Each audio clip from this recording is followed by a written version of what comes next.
Something about Spielberg, man. Like, he just knows how to make a movie. That's exactly how I felt after watching his one and only animated feature, The Adventures of Tintin. Like, this movie's fucking nuts. Like, first off, the amount of talent they got in this movie, like, this is endgame for, like, auteurs and just talented actors. You have Spielberg directing, Edgar Wright as one of the writers, Peter Jackson producing, and then on top of that, you got all this incredible voice talent or acting of Jamie Bell, Andy Serkis, Daniel Craig, Simon Pegg, Nick Frost. Wow! Like, that is just...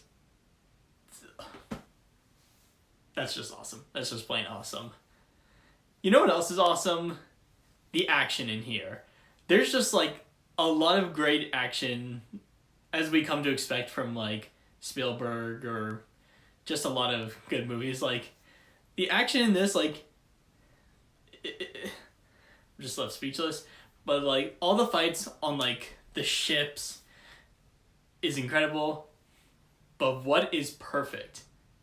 The one, like, I think probably my favorite scene in the whole movie, this astonishing oneer that just goes on for a couple minutes.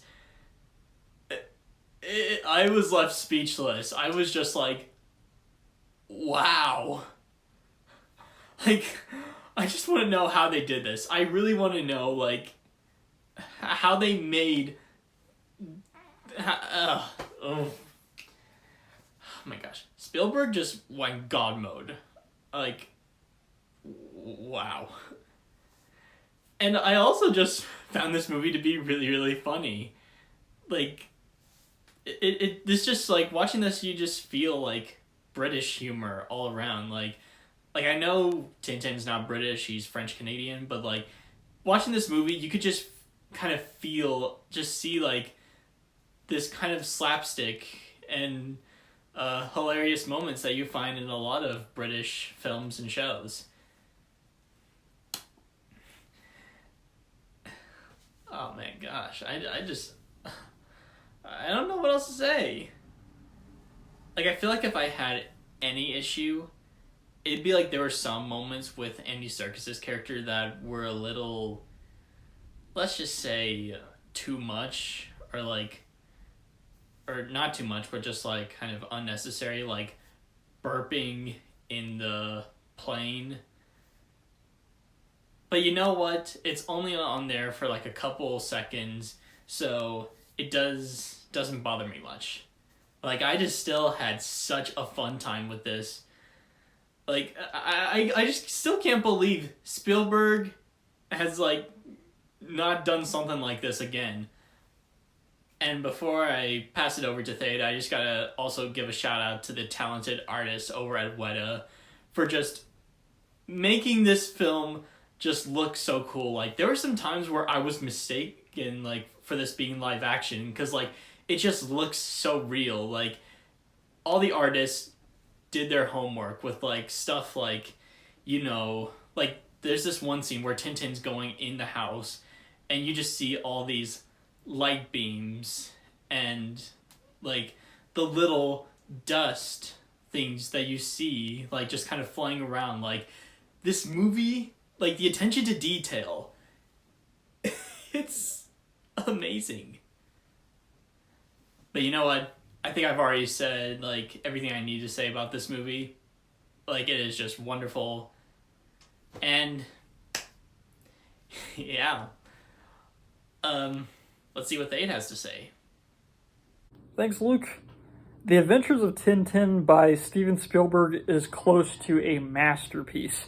Starting off with the animation of the film, for whenever this movie came out, around like 2010 or 2011, compared to its contemporary, other type movies of the same sort of animation type, like the Polar Express and Monster House, this one pulls off the mocap, kind of like realistic animated style so well.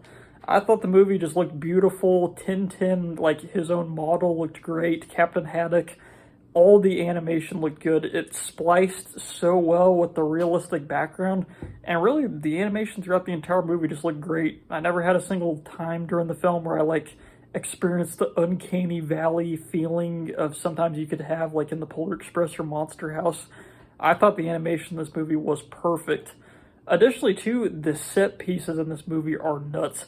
This might be Steven Spielberg's best set piece movie ever, even above Indiana Jones and many of his other films. The set pieces that happen in this movie, like the chase whenever they're in Africa at the end of the movie, that was just so cinematic and amazing. And just throughout the film, like whenever they're on the boat and they're trying to escape, whenever Tintin is on the road trying to go after the thieves, I thought all the set pieces in the movie were amazing. They really are action-packed, well animated, and they're just like so satisfying to watch. It's an amazing part of the movie. Additionally, too, the acting. I thought everyone did a great job in their role. I never really felt like someone did a bad performance in this movie. Like Tintin's actor, Captain Haddock, the villain, all of those characters actually had good acting. It never like brought me out of the movie with a bad performance or anything. Everyone just did a good job. And the music, too. The music helps set the mood a lot of the time during this movie and kind of like gets you into that 1920s, 1930s, kind of like that time period where Tintin takes place. I thought the music was amazing. And one of the last best things about this movie is the immersion. You could really feel like this is in like 1930s Europe and Africa at the time. It really sets the scene amazingly. Like, I never felt like this, like, oh, this doesn't take place during this time period. It's just set so well that it really like locks you into the story. The only downside to this movie, I'd say, that doesn't make it like a 10 out of 10 is just the plot at some certain points. Like, Tintin is kind of like a slapstick adventure type comic and animated series before this movie came out, so like everything crazy ends up going his way.